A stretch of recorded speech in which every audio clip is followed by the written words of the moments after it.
Two men journey to the bars and restaurants of Scandinavia to find amazing beers, always with the same question. Hey, what's on tap? It's time to find out. Welcome to another episode of What's on Tap. Or like we like to call it episode 3. Or that. I am your host, Stefan. I'm Matthias. And yeah, What's on Tap. And we have moved across town for this. We are still in Malmo, right by the train station. So if you're visiting Malmo and you're like, God, I nearly need a beer, and you just get off the train, you just walk right across the street, pretty much, or other side of the canal, I should say. And it's a big blue door. You can't miss it. It is the Bishops Arms Savoy. Not to be confused with the Bishops Arms Gustav's Toy. Names Same franchise. Yeah, there's a lot of them all over Malmo. I think it's probably all over Sweden. All over Sweden. I mean, yeah. There's really 2 here, but there's a lot of them all over Sweden. Yes. Probably the largest, just kind of tap room kind of franchise in all of Sweden. Yeah, they're always connected to the elite hotels as well. Oh, I didn't know that. Yeah. I didn't. I got it was called Savoy because the Savoy Hotel is right next door. Yeah, and that's an elite hotel. I honestly never checked to see what it was. There you go. And then the other one is on Gustavs Torg Square. So Gustavs Adolfs Torg. Gustavs Adolfs Torg. Yeah. So they didn't get really crazy on the name there. We're not eating this time, but if you do want to eat, I have eaten here before. It's really good. Again, good burgers, really good fish and chips. The fish and chips are amazing. Yeah, really, really nice. A little on the pricey side, but you're not going to be disappointed. I think it's a good value for what you're getting. I really like this place. It has kind of a English pub feel. Kind of very much going for that kind of wooden. There's a large elk head on the wall. There's sconces everywhere, wood old everywhere. photos. Yeah. So they're really going for that. And there's a library in the back where you can take books and leave books if you want. So you can just chill out in the back. Exactly, and it's pretty big. It's actually much bigger than when you first walk in. You just think, oh, this is a nice little bar, and then what you realize is that there are 2 extra rooms in the back of the place that can seat a lot more people. So it's actually quite big. I actually never knew about this until we walked in there today. You didn't know those rooms were back there? No, I don't. I had no idea. That's sad. I know. Because this place has been around for a long time. I've lived in Sweden for 8 years, and it's been here longer than that. So. Oh yeah, for sure. I mean, this is one of the favorite places for us to drink as well. Yeah, we're in here quite often. This is probably one of our favorite bars, mostly because they can do what's called 25 kroner tasters. Oh yeah. So if you see me checking a lot of beers, it's not because I'm drinking like pints of stuff and just getting blasted. It's because I'm taking like two what is it, deciliters? Yeah, of a sample of something for about $2.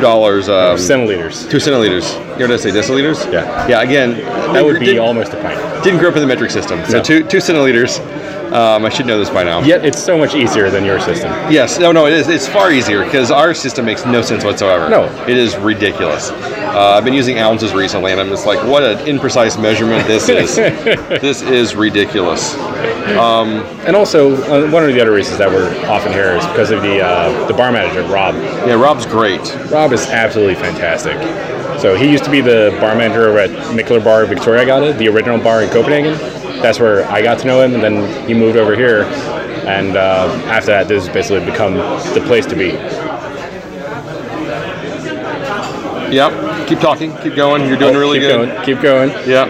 What are you looking for there on your phone, I'm looking buddy? for the thing that I said I was going to talk about this episode, and we got busy, and I forgot to bring it up. All right. So my question for you is, have you heard of Thrillist.com? Yes. Website. Have you been there today? No. Good, because then you haven't seen this article. So they've ranked every European beer ranked by the quality of the beer. Oh. So I want you to guess,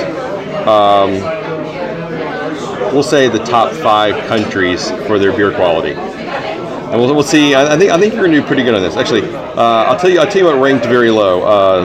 Number 47 was Vatican City. Okay. Number 46 is Monaco. Yeah. Liechtenstein rolls in at 45. Yeah. I couldn't name a single brewery from Liechtenstein. So. Montenegro comes in at 40. Let's see here. What else? Oh, there's a continue reading, so they're going to make me click on another button on the phone. Yeah. Is it global or European? It's just European. Just European. Yeah. Hungary comes in at 30, which is kind of surprising. All right. I think I can So you want me to name 5, right? I want you to name the top 5. Top 5. Let me get to the top 5. I think you're going to do pretty good on this. All right, so we'll go with number 5. What do you think number 5 is? We'll count upwards. Making up the road as you go on. Exactly. Oh yeah. Every time. So number 5. Number 5 would probably be. I wouldn't be surprised if it was Holland. You said Holland. All right. I won't tell you yet. We'll wait until the end. Number 4. The UK. All right. So you're saying. Wait, I'm going to write these down so I don't forget. Yeah. So Holland, UK. UK. Number 3. Sweden. Sweden. Number 2. Denmark. Denmark. And number 1. Belgium. All right, I'll tell you what you did. You got 2 correct. In the exact place that they are. Oh. So, we'll start with the top 10. Yep. So, because you did kind of cover all the beers in the top 10. Nice. Czech Republic was number 10. Oh, really? Yep. Well, they do a lot of solid lagers and pilsners. Yeah, and apparently there's Matuska and Klokno Idols is becoming world-class IPAs. Oop. I don't know, but they're breweries out of the Czech Republic. Yep. Number 9 is Sweden. Number 9 is Sweden. Number 9 is Sweden. Oh. Number 8, Austria. Really? Number 7, Ireland. Number 6, Italy. Ooh. Which I'm kind of surprised about because I have had a few Italian beers and I haven't found anything that has just really knocked my socks off yet. Well, you do have. We got to go to Denmark and go to Copenhagen and go to the Italian beer bar. Yeah, exactly. I want to try that out. And you have Birra Tocalmato, and you have. I've had good stuff. I just don't think of them as the. No, they're not like synonymous, but they should be because I mean, like Tocalmato and all of that kind of stuff is absolutely on par with the best of them.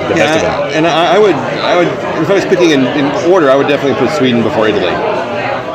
Well, I mean, for stuff like what we're about to drink soon, like Omnipollo, then yeah.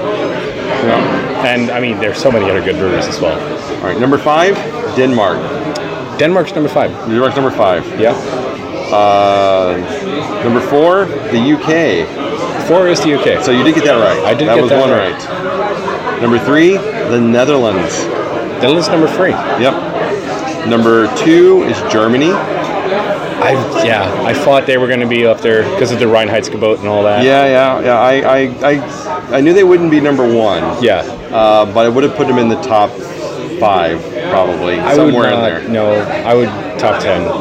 Top 10? Yeah. I mean, according to this list, if I was guessing, I would say top. I would have said top. If you're guessing on if I was guessing, I would have said the top. Yep. I can see that. But I think it's a little high. I think Germany coast by because it's Germany beer, whatever. And of course, number 1 is Belgium. Yes. Which is what I also guessed. Which is also where I'm heading tomorrow. I know, you lucky bastard. Oh yes. Actually, you'll be back by the time this airs. Exactly. You'll have been back for a while by the time this airs. So episode 4, I'll have been back with all of my Cantillon boxes. I know. We'll get a recap of how your exciting weekend went. Oh yes. And for me, while you're in Belgium, drinking amazing sours and trying a lot of Cantillon beers, I'm going to be in Denmark. Oh yes. Where they're having a Cantillon release, and they're releasing like 10 different Cantillon beers. Well, it's Cantillon Swanse Day, so it's worldwide. Yeah. But I know that everywhere's releasing 10 Cantillon beers on tap. Yeah. Well, we're going to a place that's going to have 20 on tap. Well, la-di-da, you're going to the birthplace, so I would expect to have more. But there's also another place is having 18th Street tap takeover. Oh yeah, and Fermentorin is having their 5th year celebration. Yeah, and so they've already had having Pipeworks on Sunday, so I'll miss that. Which, if you listen to episode 2, you heard us talk about Pipeworks. Oh, their Citra Double IPA. Yeah. And then the day before is they just brewed Artisan with Stillwater today. Stillwater was today. And then they had Against the Grain is Friday. Yes. So I'm expecting there to be some Stillwater and Against the Grain left over. Against the Grain are really good. I'm really looking forward to that. And then we're going to have the 18th Street takeover, which I'm really looking forward to. I think it's great. Yes. And then if I haven't had enough beer, War Pigs, which is this great brewery slash kind of Smokehouse. Texas style smokehouse place. They do really great barbecue. Yeah. They're having an Oktoberfest day. So True. That's on Saturday as that's well. on Saturday as well. I will probably have a hard time getting home that day. If you're not going to get stuck in the security checks on the way, then yeah. Yeah, well, maybe. But anyway, I expect to have a lot of beers in me by the time the day's over. Oh, yeah. Well, you should. It'll be a very full day. Maybe you could just jump in the car. We'll pick you up on the way home. Probably. That would not be a bad idea. You could do that. As long as you get out of there with a Swanza glass in hand, then yeah. I don't know. I'll be there that late. That's kind of the thing. Oh yeah. Because I have a busy day on Sunday, so I can't stay too terribly late. And they're not doing the Swanza tapping until like 9 o'clock. Yeah. So I may have come home by then. Yeah. So. Oh yeah. Well, we're expecting to be in Copenhagen around like 11 p.m. or something like that. So. Okay. Yeah. I'll probably be home passed out by that point. So. Oh yeah. Yeah. That'll be good. All right. So what are we starting with? Yeah. Should we get into some drinking? I want to do the Saison first. The Saison first, because you're more of the Saison fan than I am. I love Saisons. I can tell you right off the bat, you're gonna like this better than I will. Oh, for once. For once, I appreciate Saisons, not my favorite style. Yep. So what we have is from Modern Times. Modern Times. And Modern Times, universal friend. Universal friend. And we found out. Pinot Noir. We thought that there was just one universal friend. Turns out there are at least five, maybe 6 versions of universal friend based on various grape varieties. Yes. This is the 7.2% Pinot Noir, as we said. Yep. It gets a 94 overall and a 90 on style out of 19 reviews, and a 3.779 off of 192 reviews on Untapped. Yeah. Modern Times out of San Diego. It's really common here. I mean, we can usually get anywhere from 1 to 4 or 5 different styles of Modern Times at anywhere you go, almost any nice bar. Well, I would say like at least one.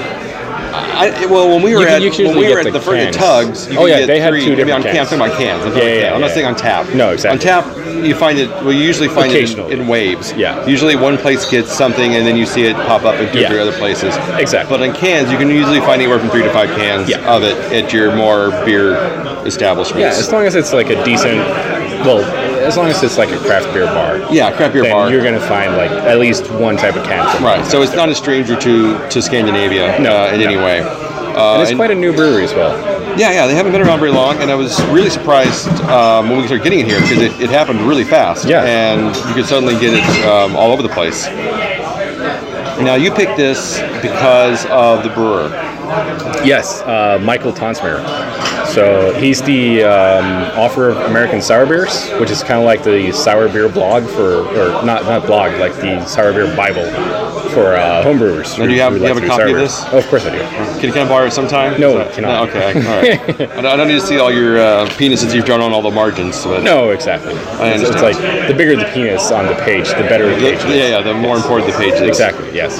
All right. No, I don't draw penises in my books. All right. And he's also the blogger for Mad Fermentationist.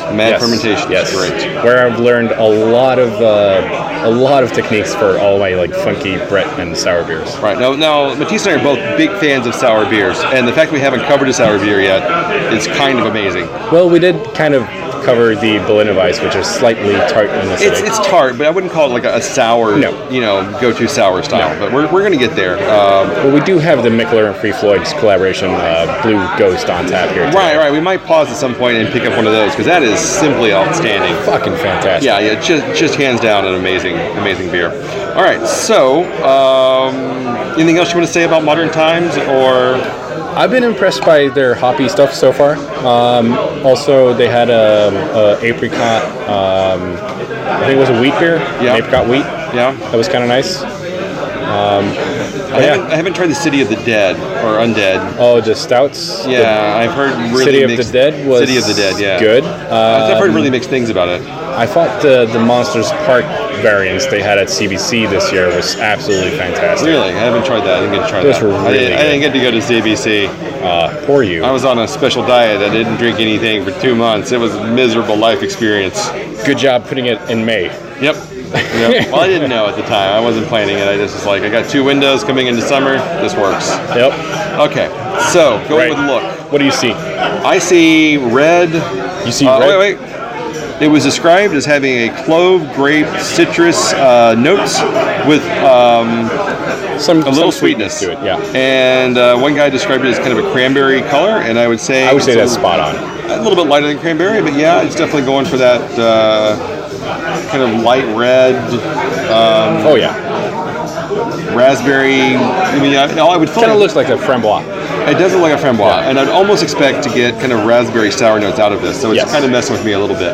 Yeah. I know I'm not going to get. When you smell it, you definitely get that Brett as it's warmed up a little bit. So I'm definitely getting the red wine out of this now. Yeah. When we first got it, I got Brett. It was probably a little bit too cold. Yeah, because Brett just really you can't miss that smell. It is really powerful. It's kind of the defining smell of a saison, I think. But you didn't get the wine notes too much. But yeah, the wine notes come out a lot more now. Yeah, I'm definitely getting that Pinot Noir kind of wine. And it's not like you're just like, oh, wine. It definitely smells like a Pinot Noir.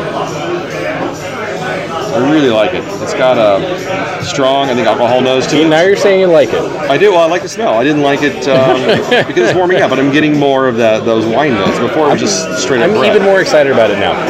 You are? Taste. Yeah. All right. Cheers. Skål.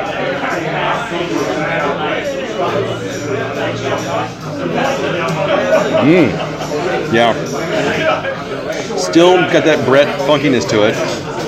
But you get kind of like a red wine oaky kind of character to it. But you do definitely get like that classic peppery saison yeast character to it. Oh yeah, I mean this is definitely a saison. It's all over it. Oh yeah. Which again, not my favorite taste. I don't know what it is about the saison thing. It's just not one of those. It's not my go-to flavor. No. I can appreciate a good saison, and I gotta say I do like this better than most. I do like this quite a lot. I think the wine addition is really nice. It makes me want to actually try out the Chardonnay. I think the Chardonnay would be a much stronger wine than flavor than this. Which is kind of funny because I actually did a saison with Chardonnay grape must. Yeah. Together with Capusta. Yeah. Yeah. So the Saisonné. The Saisonné, nice name. So we're gonna rebrew that sometime. How'd that turn out? It turned out really nice. Yeah. It was served at the Malmo Olin Whiskey. I didn't go this year. I know. Because you were on a diet. No, I didn't go this year because I'd gone like a couple of years in a row, and I really thought it sucked. Because it's expensive to go. Like the tickets are expensive, and then you have to pay for every beer, and it's not just one ticket. It's like 2 to 5 tickets per beer. Yeah, and you burn through those fuckers really quick. Oh yeah. So you end up just blowing money. Like you need to go expecting to spend a lot of money. Yes. Or just don't expect to try a lot of things. And the last time I went, I was just like, well, why am I coming here to find like the most common things that I can just go outside and get at the bars instead. Right, I can get Carlsberg, and I get Spindrups, and I can get so why am I going to pay to taste those? And so I just kind of skipped it the past couple of years. But this year was really good. I think there's been more beer festivals in the area, so the pressure's on for them to perform. Yes. Or else they're going to lose visitors. Because, like I said, it's not cheap. But the Stockholm Beer and Whiskey Festival is going on, I think, this weekend or this week. Yep. And they had a really good selection of stuff going on there. So it gives me hope. I'm hoping that they're the same organization. It is the same organization. Okay, so then I'm hoping that next year you'll see a lot better. Yeah. Well, I mean, even this year you saw a lot better breweries. So Good. You had Beer Bibliothek down here. You had a lot of the different distributors like Brill and Company. Brill, yeah. Dugas was down here as well. Okay. You actually had Jamil Sainashev from Heretic Brewing Company in California. So he was here together with Bryghus 19, which is like a small brewery in Karlshamn. So yeah, he was here hanging out in their stand, and he brought a couple of Heretic beers as well. Sweet, that's really cool. So I got to spend some time with him, and of course you did. Yeah. Well, he's one of like the homebrew gods, so you just had to. Yeah, so Matthias knows he's a big home brewer, and so he knows everyone. So it's always and then there's this guy and this guy, and I'm like, I don't know anything. I guess we're home brewing more. We gotta get into this more. I'm going to homebrew my first beer this soon. Now that October is approaching, it's cold enough that I don't have to worry about temperature issues. It's cold enough that you can ferment in your closet. Exactly. Yes. So that's what I've been waiting for. All right. Experience. So we've covered look, smell, taste, experience. What are you? I think how it's you a feeling? superb balance between the saison yeast and the red wine notes. Because the red wine doesn't take over, like it's not overpowering the rest of the beer. I don't know if the red wine could overpower the beer. Oh, I think it could. Are you good? I think. Yeah. I don't think. Definitely. Pinot Noir. I don't think it's strong enough. It's aggressive enough. Wine to take over. That might be true. I think if you had the Merlot or like a Cabernet Sauvignon, which are much more flavor aggressive wines, I think that would take it. That's why I think the Chardonnay would be very interesting because it's much more developed flavor than say and it is really nice. A Pinot Gris, which is much light, almost kind of a watery kind of wine. It's very, very light. Which they make all versions of those. So if you're out and about and you see one, you could try a whole smorgasbord of Universal Friend. Oh, yes. Yes. Slip in some Swedish in there. Matthias had a shocked look on his face, like, why would you use that word? It's kind of appropriate. It is. I like to be usually inappropriate, but occasionally I do go appropriate. So what would you rank this? I'm going to rank this one first, since you ranked the last two first. I am going to give this, I'm going to give it a 3.75. Oh, you're actually quite generous on that. I am. I liked it better than I thought. I think the red wine notes complement the Brett. The Brett it's not super funky, like just overpowering, like some Brett-based beers can be. I would try it again. I want to try the other varieties. It intrigues me. So therefore, I think it qualifies for a 3.75. See, I'm not entirely sure that there's Brett in here. Are you sure? It's just like that really overpowering saison peppery character. All right. Well, I really don't. Like, I can't really find. I thought it said it had bread. I was pretty sure it said it had bread in it. It might. Well, it probably does. Like, knowing what kind of stuff Tonsmer does. But it's really not super, like, in the front of it. Which is also why I would probably, like, take it down to, like, 3.5. You bastard. I know. Because I think if this had, like, more of that really, like, the leathery, kind of classical sweaty horse blanket kind of notes to it. Ugh, I would hate it. That would definitely give it, like, a 3.2. I would absolutely love it. Yeah. So... Huh? Different. Yeah, we're getting checked up on by Rob. He's saying he's making weird facial movements and hand gestures. No, I'm thinking about the sound. No, it's fine. It sounds fine. No, we just came from a place that's much louder. We were just down at Brewdog. Have you listened to it? Yeah. It sounds good. Yeah, totally fine. Sounds good. Fresh new duet on top. Oh yes. So yeah, 3.5. 3.5. Yeah. Pinot Noir and Brett. I'm not making this up. It's right there in the description. Yeah, I would say the Brett is not very heavy for me. Well, that's probably why I like it a little bit better, because it's not heavy. Probably. Not heavy bread. It doesn't taste like... I think if it had a bit more sweaty horse in it, I would love it more. Yeah, probably. I think that's the monkish brown that... Yes. You like that more than I did, I believe. Yes. Well, I might have. I don't know. We probably give it the same rating. I'm usually a little more liberal than you, so I'm really kind of surprised. But we've been actually quite similar at these recently. past... Yeah. Well, especially during podcasting. I don't know. I can't believe I like this more than you. I thought for sure I would not like this as much as you. Nope. I'm kind of surprised. Yep. But I got to say, I'm intrigued. I think I'm more intrigued by it. If I had a few more times, I wouldn't rank it as high because I'm over the novelty of it. Yeah. But I think it's really good. Like I said, I'm really intrigued. I really want to try the other types. So if I see it again somewhere and it's not the Pinot Noir, I definitely want to try the Chardonnay. Definitely want to try the other varieties. All right. Okay. Next up, you can take the lead on this one. Yeah. Tell me about the Omnipollo. So we have the new double IPA Polimango in the glass, which was, I think it was released last week, something like that.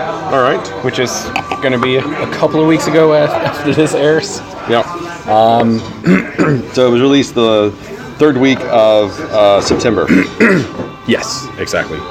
But I mean, if you've had any of their double IPAs before, like the Fata Morgana or something like that, you're just I mean, you're bound to be excited about this release. Yeah, no, I'm a huge Omnipollo fan. I will pretty much turn up for anything they do. I like their Gozas. I like their IPAs. I like their stouts. I know we have a difference of opinion on that one. Yep. They are hit or miss on some of their stouts, but there's a couple of them that are amongst my favorite beers I've ever tried. I think hoppy beer-wise, they're just on point. Yeah, and they make these like really Especially bright, with the vibrant IPAs. colors. Oh yeah, exactly. And this one is just this one is basically just opaque. Yeah, this is a collaboration with Tupiniquim as well, the Brazilian brewery. Yeah.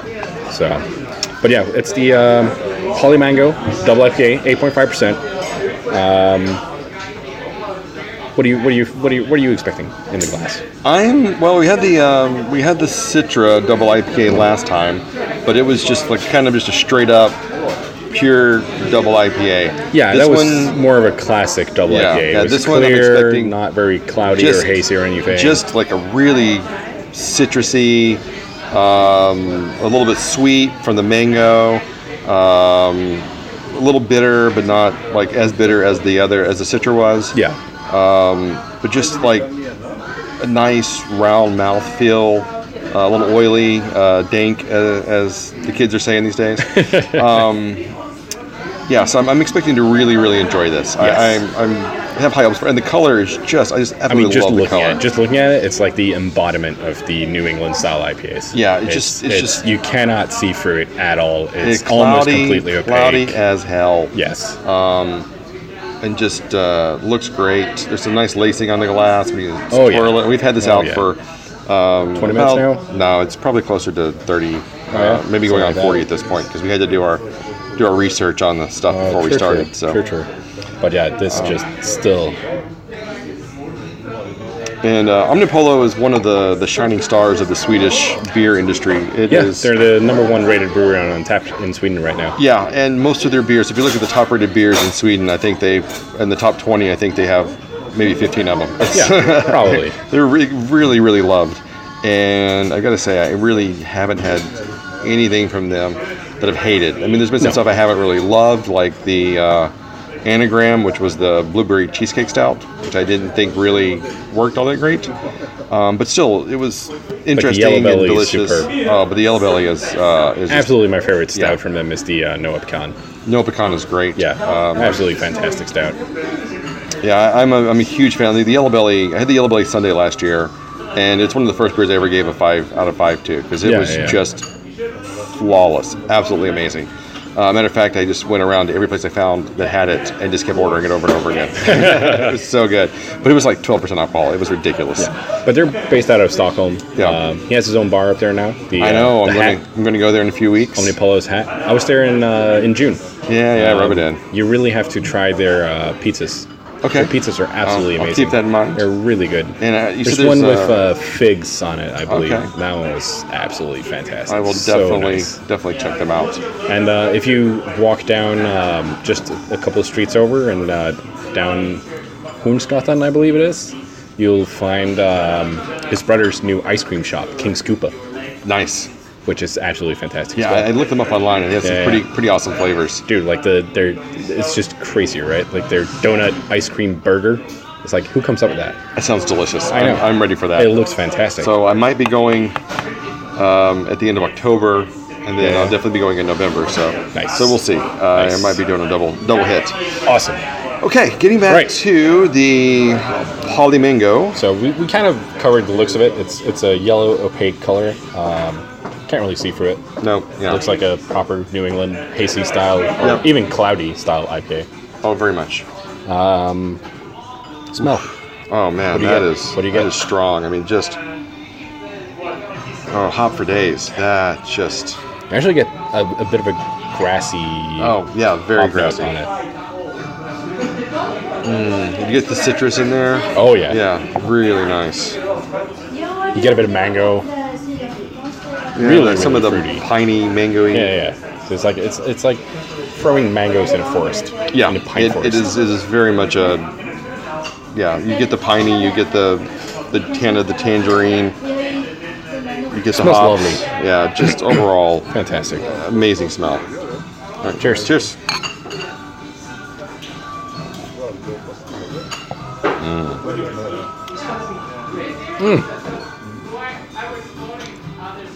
Just garbage. I'm pouring this out. No, it is. The mouthfeel on that is superb. It's a little boozier than the I think than the Citra, but it could be because this is a little warmer than the Citra got. Yeah, I think thought so. it was less. I found it a little bit boozier. I thought this was even more drinkable than the Citra. No, it's certainly drinkable. I'm not gonna deny that. Well, you'll drink anything. Yeah, I'm a lush that way. But I think it's warmed up a little bit more for me. So I think it's got because the taps here are a little bit warmer than they were at the ones at BrewDog are super cold. Yes. And so I think this is a little bit warmer.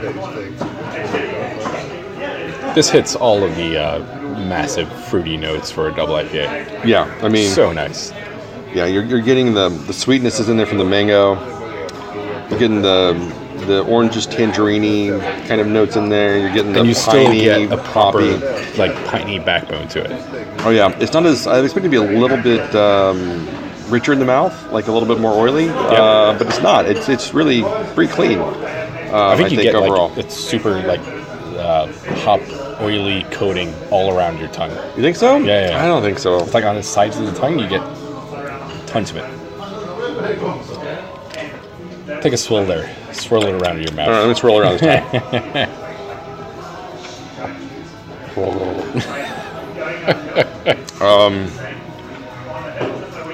Yeah, I mean, I can feel on the sides and kind of the roof. There's a bit of a coating there. Yeah. No, I think I like this better than I like the Citra. Oh, I definitely like this better than the Citra.